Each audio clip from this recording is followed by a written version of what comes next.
When I decided to seek the presidency of this republic, I knew what the ills of our country were. I knew their causes, and I was briefed on those who caused the causes. Sa kanyang kampanya, change o pagbabago ang kanyang naging plataporma. Ano ang nagawa para tugunan ang mga isyung mahalaga sa taong bayan tulad ng trabaho, transportasyon at infrastruktura, kahirapan, kriminalidad, pambansang seguridad? Umabot na ng 1 taon ang panunungkulan ni Pangulong Rodrigo Duterte. Sa loob ng 1 taon, ano-ano na nga ba sa mga pangako niya ang natupad na at alin naman ang inaantabayanan pa?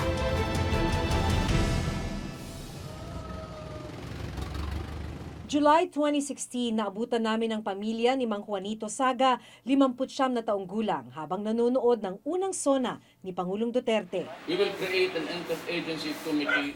Hindi mahalaga ikaw yung suna kapag ordinary tao lang magsuna. Maghahalaga talaga yung suna nga, presidente magsalita. Abala noon sa pagbabasa ang anak ni Mang Juanito na si Annabel, 10 taong gulang. Nasasaktan po ako. Gusto ko sana may maliit kami na bahay matitiran. Kasi po squatter lang kami.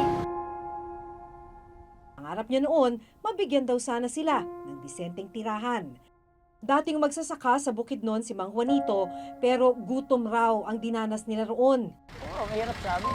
Dahil kahit isang tuka ka roon. Nagpe-pedicab siya noon para mabuhay ang kanyang 5 anak. Hindi ka magpadyak, di wala kainin sa mga anak mong baon pa. Kung araw-araw padyak ka talaga, magsipag ka.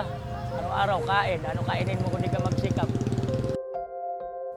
May sakit noon ang kanyang asawang si Aling Julieta.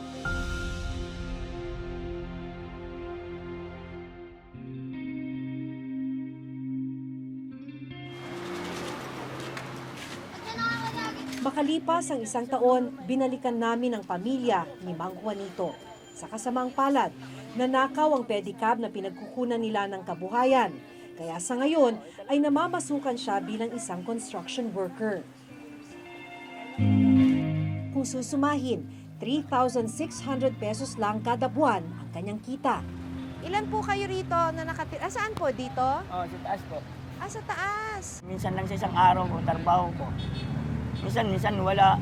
Minsan meron, minsan wala. Nasaan po yung ibang anak ninyo? Bali, yung anak ko, dalawa, isa dyan, vulcanizing. May sarili na rin ho siyang tinitirhan. Wala po. So pag ganito pong umuulan, basa rin kayo sa loob. Basta po lahat. Basa lahat. Oo. Walang ano. Wala po, wala. Tumutulog bubong kasi po eh. Si Annabel hindi pa rin nawawala ang pangarap na magkaroon ng maayos na bahay. Ano pangarap mo? Mapaayos tong bahay. Pero kung meron man siyang isa pang hiling sa gobyerno, ito ay mapunan ang kumakalam nilang sikmura. Maraming bigas, saka ulam. Ba't sa bahay ba hindi kayo makabili ng bigas?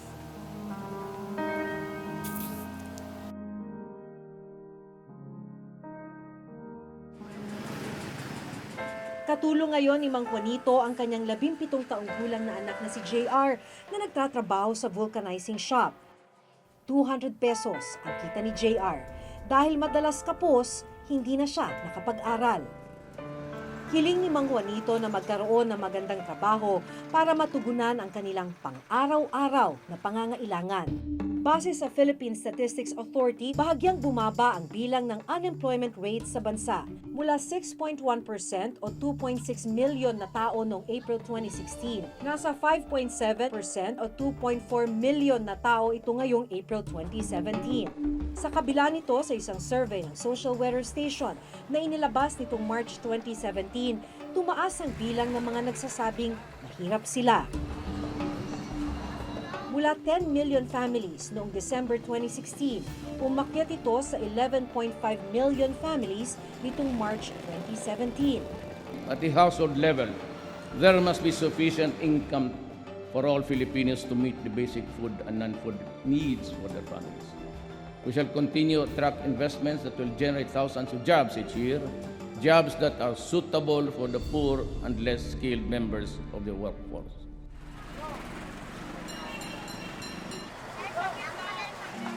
Nang gabing yon, bigay na ulam ng kapitbahay ang pinagsalu-saluhan ng pamilya ni Mang Juanito. Pagsugpo sa kahirapan ang isa sa binanggit ng Pangulong Duterte sa kanyang unang SONA. Isa rin ito sa ipinangako niya sa kanyang kampanya. What we want is genuinely to reduce the vulnerabilities of our people, build resiliency, and empower individuals and families and communities. The beneficiaries of For Peace shall be made to become independent and self-reliant after they have graduated. Isang tugon ng Administrasyong Duterte ang pagtataas ng pondo ng Pantawid Pamilyang Pilipino Program o 4Ps. Mula 62 billion pesos noong 2016, ginawa itong 78 billion pesos ngayong 2017. Ang general mindset natin, ang susolve nun ang gobyerno. Pero sa totoo lang, ang gobyerno ay hindi talaga magkakaroon ng siya lang ang solusyon. Kasi lalo na yan, kung ang poverty ay, ang kailangan mo ay source of livelihood, kasi kailangan may income ka, di ba? Isa sa mga benepisyaryo ng 4Ps ang pamilya ni Mang Juanito. Pero iniinda naman nila ngayon ang pagtaas ng presyo ng mga bilihin. Tipid talaga, kumplito tipid. Wala kang kikitain, mag-ano baon sa kanila, almusal nila, hapunan nila. Talagang 300 mo, kulang pa nga, itutusin. Mula 1.9% na inflation rate noong July 2016, nasa 2.8% ito ngayong 2017. Ang kahirapan ay sa perception ay tumaas. Kasi siguro ang tingin nila, mas mahirap talaga ang buhay ngayon kasi mas mahirap. Kasi nga tumataas yung mga presyo ng bilihin, mahirap kumuha ng trabaho dahil marami every year ang daming gumagraduate at yun nga, kung mababa ang iyong natapos, mahirap kang makakuha ng mas stable na trabaho. Pero nalaman ng Reporter's Notebook na bukod sa dinaranas na hirap, may mas matindi pa palang pinagdaraan ng problema ang pamilya ni Mang Juanito at Annabel. Dahil ang panganay na anak ni Mang Juanito nakakulong ngayon dahil sa kaso ng paggamit daw ng iligal na droga. Sabi niya, nahuli anak mo. Sabi ko, ba't nahuli? Dahil sa drug. Paano may nahuli yung drug? Sabi ko sa kanya, wala man bisyon. Sinamahan namin si Mang Juanito sa Manila City Jail. Ngayon lang ako dumalong. Siyempre, sabi ko siya, makabuti ka na dito, kaya mo tagal. Just maghintay ka may pera. Wala akong pera, gagawin ko. Dahil walang pangpiyansa, 1 taon na nakakulong dito yung anak ni Mang Juanito. Dahil problema rin naman, pati yung pamasahe, ngayon lang siya nakabisita sa anak niya.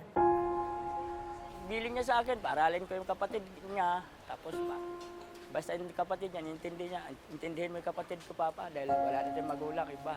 If I go against drugs, do not expect a pristine and white environment. It could be bloody. Noong July 2016, kaagad ikinasa ang Oplan Tokhang ng administrasyon. Pinaigting rin ang panghuhuli sa mga drug suspect. Sa datos ng Philippine National Police o PNP, mula July 1, 2016 hanggang June 13, 2017, umabot na sa 81,986 ang mga inarestong drug suspect. Pero hindi rin maitatangging naging madugo ang kampanya kontra droga ng administrasyon. Sa tala ng Philippine National Police, umabot na sa mahigit 3,000 ang mga napatay na drug suspect sa mga police operation dahil umano ng laban. Magiging problematic itong issue nito kung kumagat ang issue ng killings. Kasi ang makita mo to sa survey, around 80% ang suportado ang drug campaign, pero halos same number ang nagkukundina o ayaw ng killings. Karamihan dyan ng mga nagsusuporta, nagsasabi na kung may killing, hindi sila ganun kasuportado. Kung titingnan pa rin ang datos ng PNP, bukod sa mga napatay sa lehitimong police operation, higit na mas malaking bilang ang mga homicide cases under investigation. Nito lang nakaraang buwan, napatay habang nasa loob ng kanilang bahay ang ina ni na Annabel na si Aling Julieta. Nakabonet at nakatakip daw ang mukha ng mga suspect.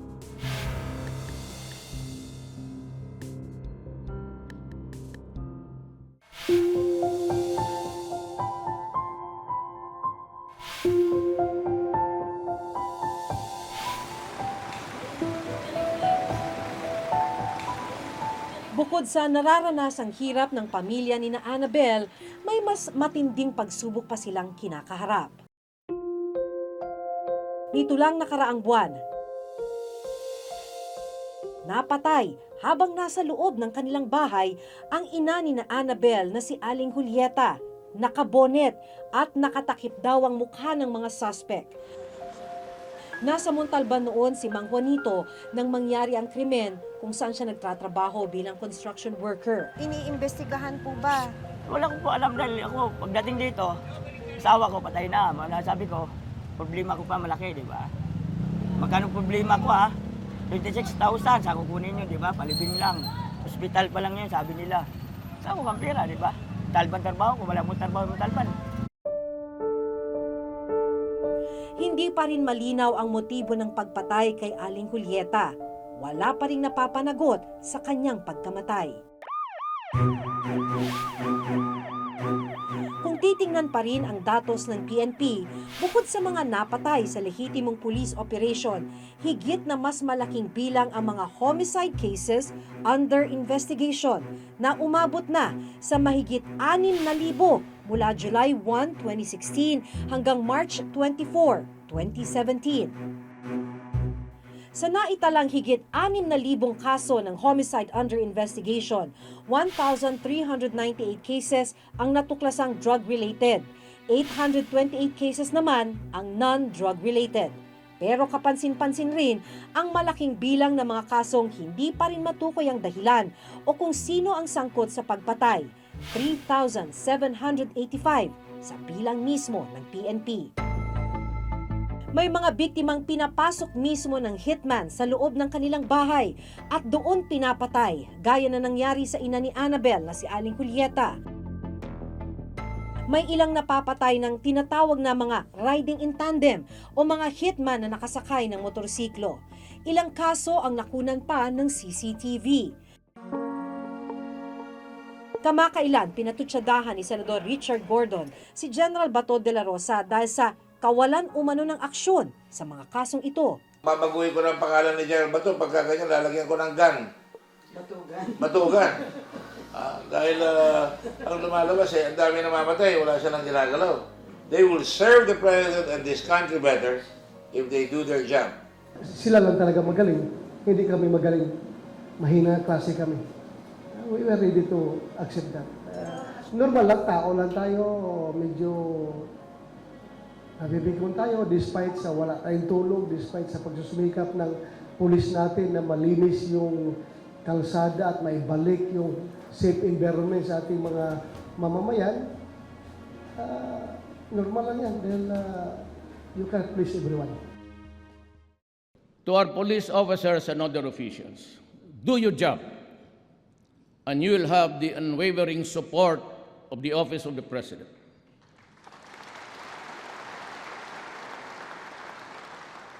I will be with you all the way.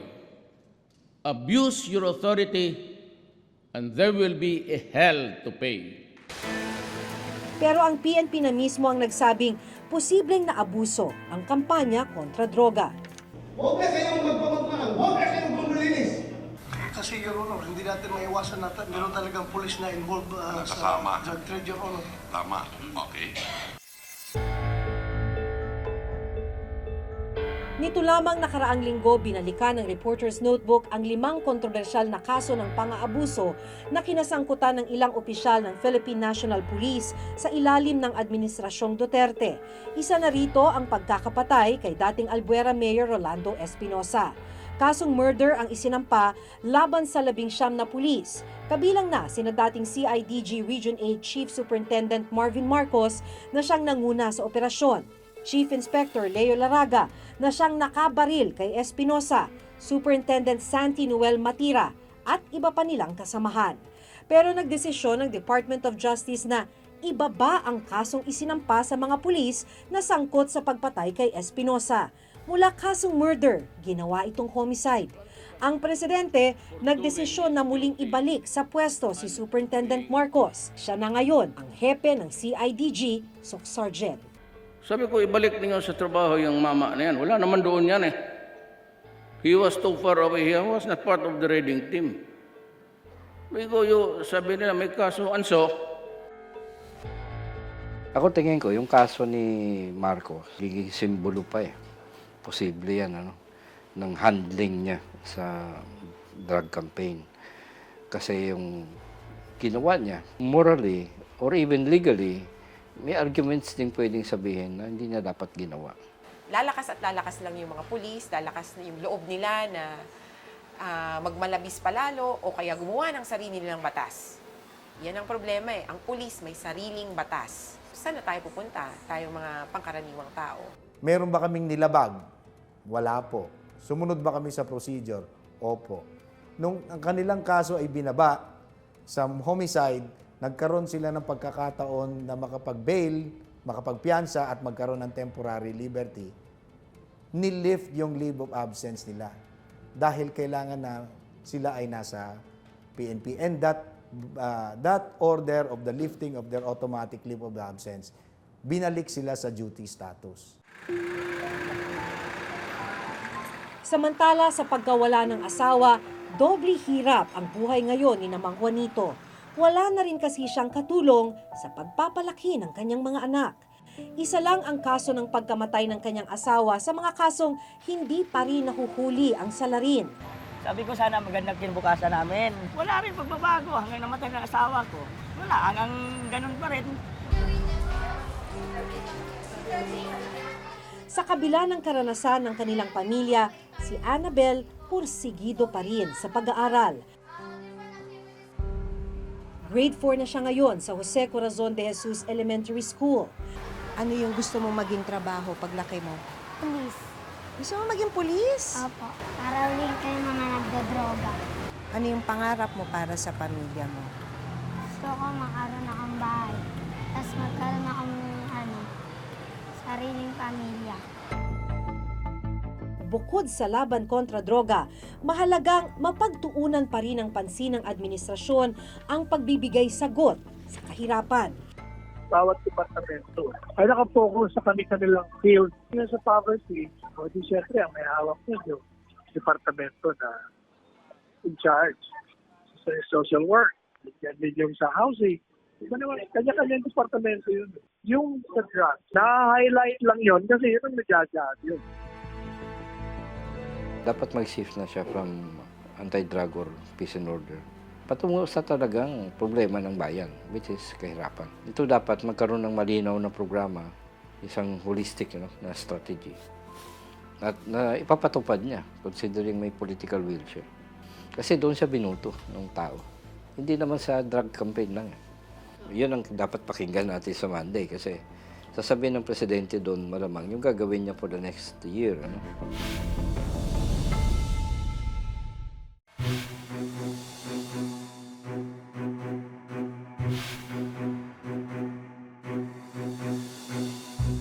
For those who have valid reasons to complain about graft and corruption, the gates of Malacañang will be opened. Sa Lunes, muling magre-report ang Pangulo tungkol sa kanyang nagawa at planong gawin pa sa bansa.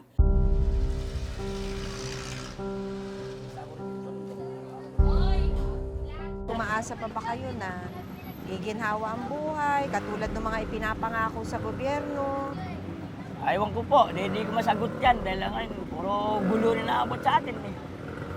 Puro gulo na. Ay, dati wala namang ganyan. Ngayon, di ba, puro gulo na. Para sa pamilya ni Mang Juanito at Annabel, hindi pa rin sila nawawala ng pag-asa at makakamit nila ang inaasam na katarungan. Hanggang sa susunod na Huwebes, ako si Maki Pulido at ito ang bagong dekada ng Reporter's Notebook.